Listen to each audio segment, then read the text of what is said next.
Bon dimanche les pirates, j'espère que vous allez bien parce que moi ça va bien.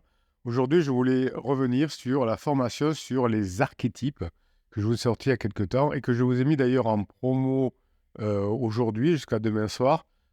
Si vous êtes abonné effectivement à la newsletter, c'est-à-dire que si vous avez cliqué sur le lien qui se trouve en descriptif de cette vidéo, vous avez à la fois une formation offerte, à la fois l'accès au catalogue des 175 formations et également au groupe Facebook et également au groupe Telegram des pirates où je vous mets toute la journée des textes et des vidéos pour vous donner la grinta, pour continuer à mettre en place les formations.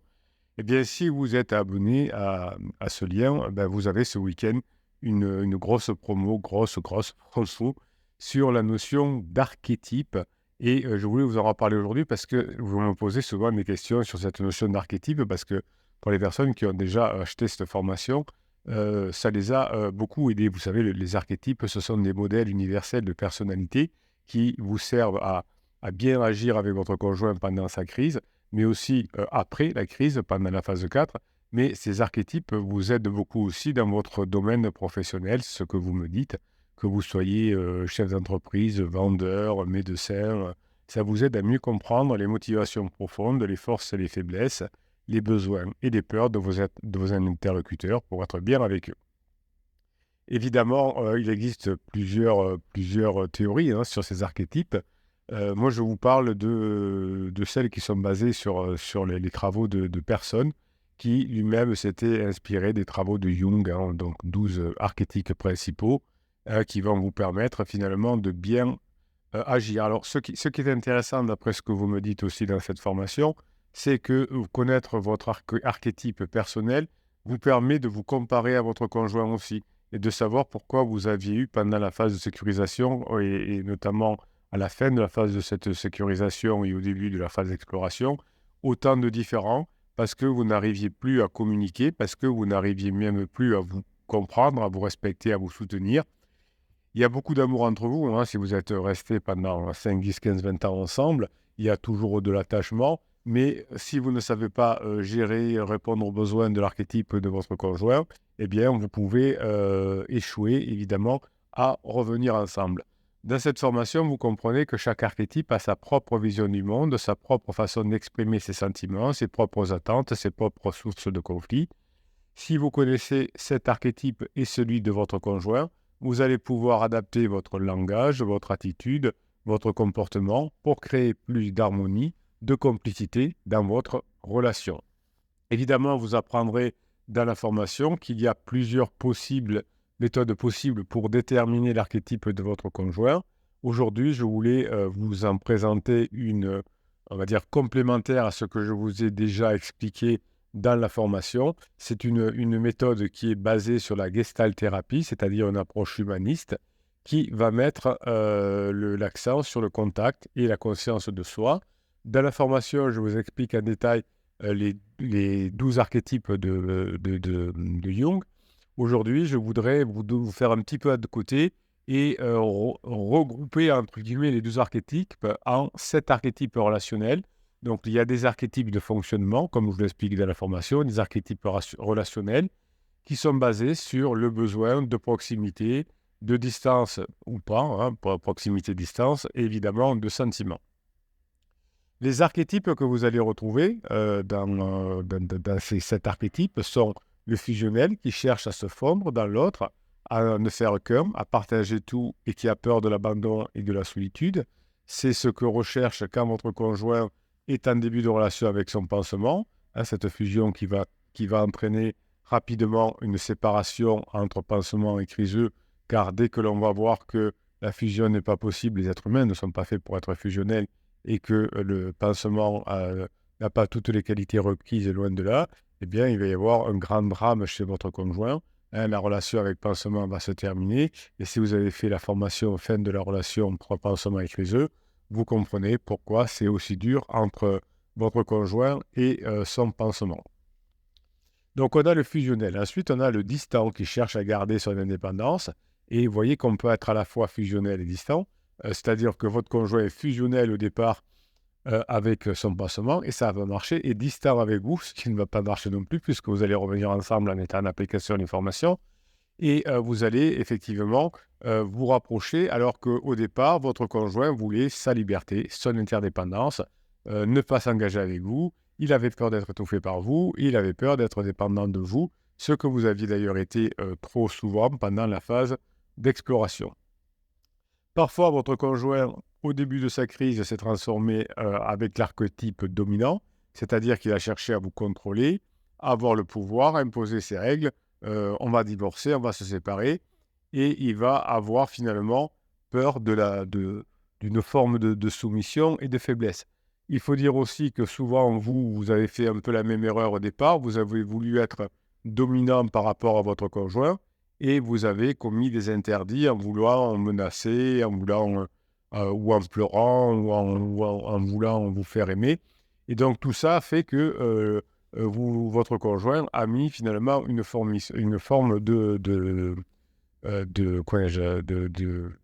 enfin, il s'est éloigné de vous, on va dire comme ça, de distance.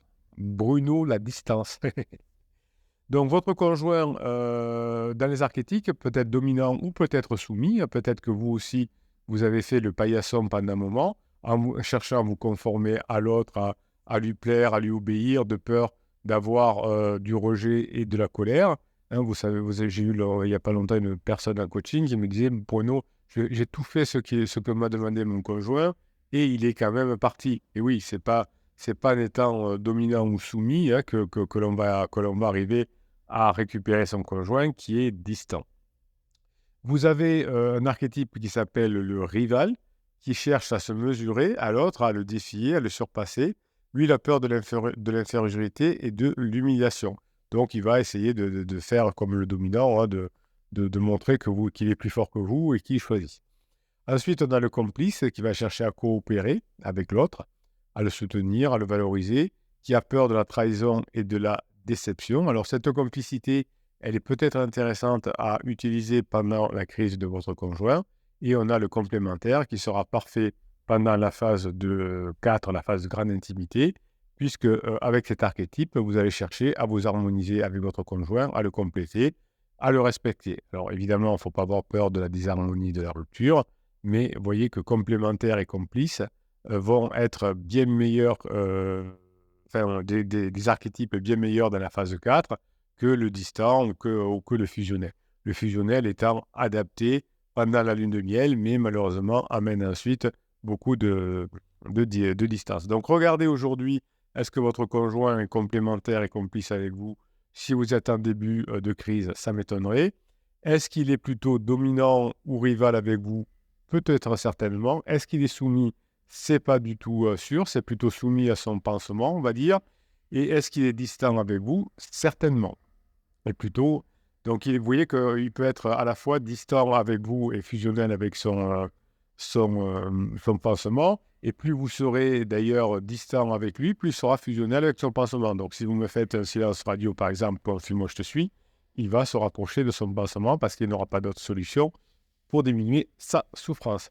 Donc, pour connaître l'archétype de votre conjoint, vous allez évidemment observer son comportement. Le fait là que je vous le décrive, vous avez déjà compris. Et vous allez aussi observer ses réactions, ses valeurs, ses besoins et ses peurs. L'idéal, évidemment, pour vous, c'est de trouver le bon équilibre entre les différents archétypes, ni soumis ni dominant, par exemple, et de ne pas rester figé dans un seul mode relationnel. Par exemple, si vous êtes trop soumis ou si vous êtes trop distant, ça ne va pas fonctionner. Donc, quand on est fusionnel, quand on est distant, eh bien, on va vivre des frustrations et des incompréhensions. Quand on est soumis, on va être frustré également. Et vous allez apprendre à respecter, par exemple, le besoin d'espace pendant le début de la crise de votre conjoint, tout en exprimant votre besoin d'affection, hein, c'est-à-dire que vous montrerez à votre conjoint que vous êtes bien dans vos baskets et que vous lui faites passer des bons moments, évidemment, donc tout en lui laissant un peu cet espace. Évidemment, vous avez compris que si on a une relation dominant-soumis, ça peut être une relation complémentaire, mais qui, à terme, va être déséquilibrée et insatisfaisante. Le soumis va se lasser et le dominant ne va pas y retrouver son compte, puisque finalement, il aura un peu ce qu'il veut en permanence, mais au bout d'un moment, hein, les relations dominant-soumis ne fonctionnent pas très longtemps. Donc, vous voyez qu'il y a des archétypes complémentaires. Si votre conjoint est dominant, vous pouvez avoir tendance à être, vous, plutôt dans la soumission.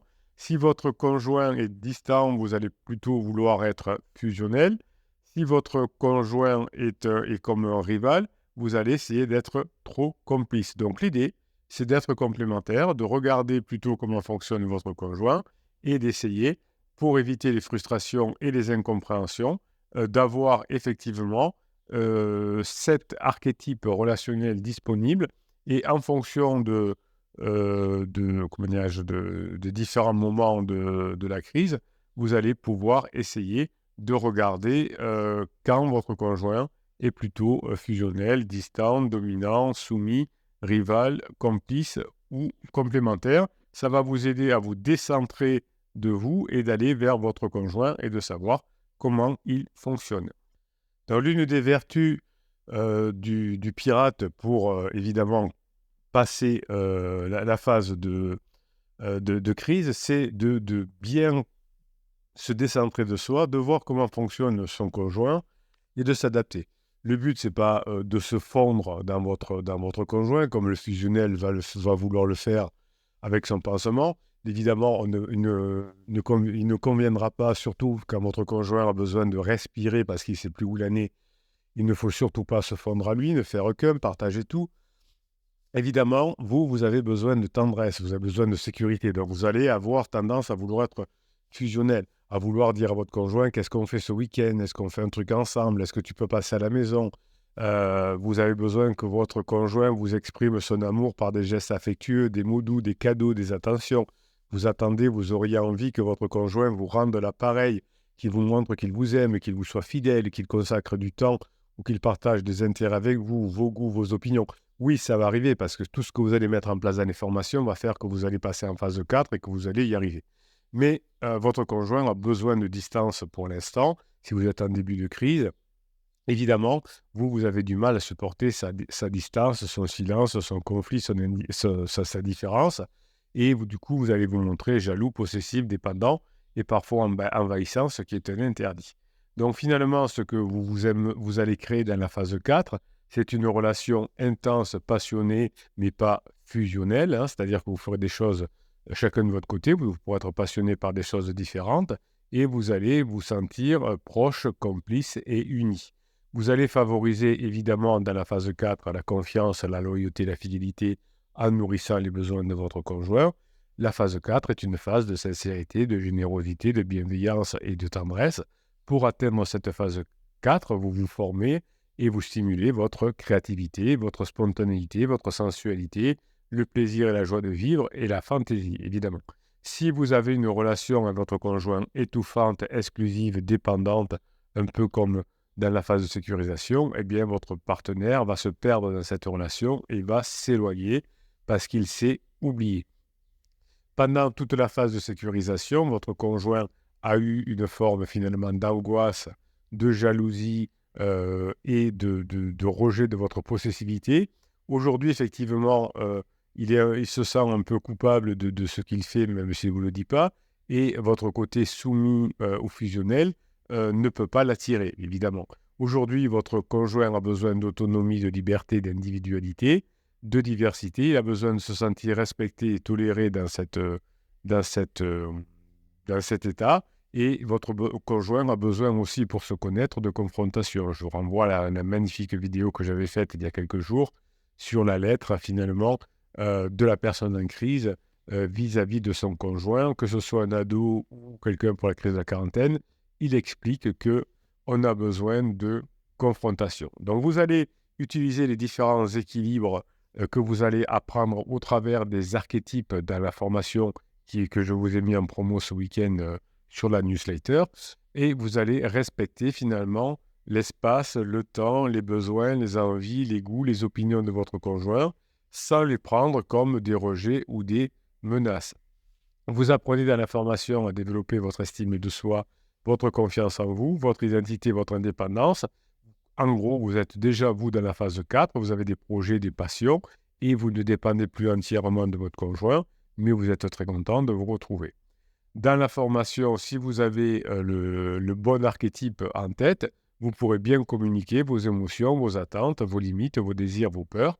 Et en acceptant la différence, vous pourrez passer en phase 4. Vous saurez mieux gérer les petits conflits qu'il y aura. Et la phase finalement que vous êtes en train de vivre aujourd'hui, que j'appelle la phase d'exploration, est une occasion de faire grandir votre couple, de mieux vous connaître, de vous renouveler sans dramatiser. Évidemment, vous savez que votre conjoint aujourd'hui est distant, en tout cas si vous êtes en début de phase de crise. Il cherche à garder son indépendance, il vous fait des silences radio, il veut se protéger et il ne veut pas s'engager avec vous. Il a l'impression d'avoir besoin d'une intense liberté, de solitude, de sécurité. Alors, la sécurité, ça va venir par l'éloignement, parce qu'il sait que vous le saoulez. Donc, votre conjoint vous dit parfois, d'ailleurs, j'ai besoin d'être seul, alors qu'il a besoin d'être avec pansement, mais surtout, c'est qu'il a besoin d'être libre pour quelque temps. Il a peur de l'étouffement, il a peur de votre dépendance, il a peur de l'invasion.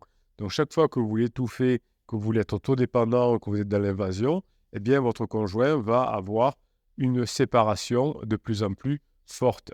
Votre conjoint, pendant un certain temps, a besoin de gestes que discrets, de mots rares et d'attention, peut-être, mais subtile. Donc, il attend de vous. Votre conjoint attend de vous en début de crise que vous lui laissiez de l'espace, mais pas du silence radio, pas que vous boudiez, que vous éloigniez. Il veut que vous respectiez son rythme. Il a besoin que vous lui fassiez confiance. Et pour qu'il ait confiance en vous, il faut que vous lui montriez que vous ayez compris cette notion d'archétype. Il est aujourd'hui dans une notion de distance. Il ne faut pas que vous vouliez être fusionnel. Sinon, vous ne correspondez pas à ses attentes. Il a besoin que vous acceptiez ses silences, ses absences et ses secrets, tout en sachant que vous allez revenir ensemble. Pendant un certain temps, notamment pendant la phase d'alarme, votre conjoint a du mal à supporter la proximité, le bruit, le conflit, la routine. C'est pour ça que si vous êtes trop invasif, il va se montrer évasif. Retenez bien cette phrase. Si vous vous montrez invasif, il va se montrer évasif. Donc, ça veut dire quoi évasif? Froid, distant, indifférent. Donc, vous avez besoin de créer une relation légère pendant un certain temps, détendue, certes respectueuse, mais votre conjoint a besoin de se sentir pour quelque temps un peu plus libre, un peu plus autonome, un peu plus indépendant. C'est ce que vous vivrez aussi dans la phase 4. Vous serez très content de vous voir à midi, mais peut-être que le matin, vous aurez été autonome et indépendant.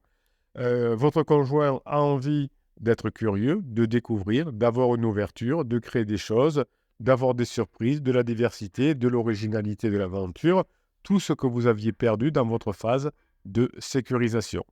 Votre objectif, c'est de laisser un peu, de lâcher la bride, comme on dit, pour stimuler à nouveau l'attraction, le désir, la séduction, la complicité, le mystère, le plaisir, la sensualité de la phase 4. Vous ne pourrez pas l'atteindre en étant fusionnel, même si vous avez beaucoup envie actuellement d'être très proches l'un de l'autre. Donc, ce qui se passe, c'est qu'avec cette relation froide, distance et superficielle, vous vous sentez seul, isolé et incompris. Vous vous sentez insatisfait, frustré, méfiant. Vous avez peur. Vous vous sentez rejeté. Vous avez peur de la rupture. Votre conjoint, pour l'instant, quand vous êtes trop fusionnel avec lui, va inhiber la communication et l'expression. Il va inhiber l'écoute, c'est-à-dire qu'il ne va pas vous écouter, il ne va pas vouloir partager de choses avec vous parce que vous voulez être fusionnel et lui, il vaut de la distance. Donc, vous allez préparer cet équilibre de complicité en phase 4 où vous aurez à nouveau de la bienveillance, de la fidélité et de la tendresse. Donc, pour l'instant, vous n'avez pas d'autre choix que de respecter ses besoins, ses envies, ses goûts, ses opinions, sans les ignorer et sans les minimiser. Si vous arrivez à développer votre empathie, par les formations, vous développez votre sensibilité, votre affection, votre engagement, vos projets, vos passions. Vous ne fuyez pas, vous ne faites pas des « fuis-moi, je te suis », vous ne faites pas des silences radio, vous ne fermez pas la porte à votre conjoint, vous ne le mettez pas dehors, vous ne commettez pas d'interdits, mais vous allez comprendre ses émotions, ses attentes, ses limites, ses peurs, ses désirs. Vous ne niez pas ses peurs, ses désirs et ses attentes. Vous ne les dissimulez pas à votre conscient. Vous acceptez finalement une forme de proximité sans être trop fusionnel. Vous acceptez qu'il y ait du bruit dans votre relation qu'il y ait des conflits, que vous sortiez de la routine parce que votre conjoint ne veut plus de routine. Au fur et à mesure de l'évolution de la crise de couple et de votre conjoint, vous allez avoir des occasions de vous rapprocher. Comme vous serez formé pendant les downs de votre conjoint, vous saurez saisir les occasions de vous rapprocher, de vous reconnaître, de vous renforcer. Vous n'aurez plus besoin d'éviter et de rejeter les occasions, d'être proche. Peut-être que dans la phase de sécurisation, vous avez loupé des moments où vous auriez pu être proche. Disant, non, je n'ai pas envie de sortir ce soir. On ne va pas à cette soirée. On ne part pas en week-end parce que je suis crevé. J'ai une grosse réunion lundi que je dois préparer. Donc, vous avez loupé plein d'étapes où vous auriez pu vous rapprocher. Ce n'est pas grave. Vous allez les retrouver dans la phase de grande intimité, la dernière phase. Donc, vous voyez que en étudiant les archétypes que vous avez dans la formation, les 12 archétypes, vous comprendrez bien comment tout cela fonctionne. Et là, vous avez compris que votre conjoint a besoin de distance et que vous, comme vous êtes mal, vous lui mettez trop de proximité, trop de fusion. Et c'est pour ça qu'il y a des couples qui arrivent à se séparer. Donc, si on accepte pendant un certain temps que votre conjoint a besoin de distance pour sortir de la sécurisation et passer sa crise existentielle, sa crise de vie peut-être, eh bien, vous aurez compris que vous pourrez ensuite profiter de la vie pendant de nombreuses années dans la phase de grande intimité à condition d'accepter cette période. Je vous souhaite la journée que vous méritez. Bon dimanche les pirates. On ne lâche rien. Je vous kiffe et je vous kiffe grave.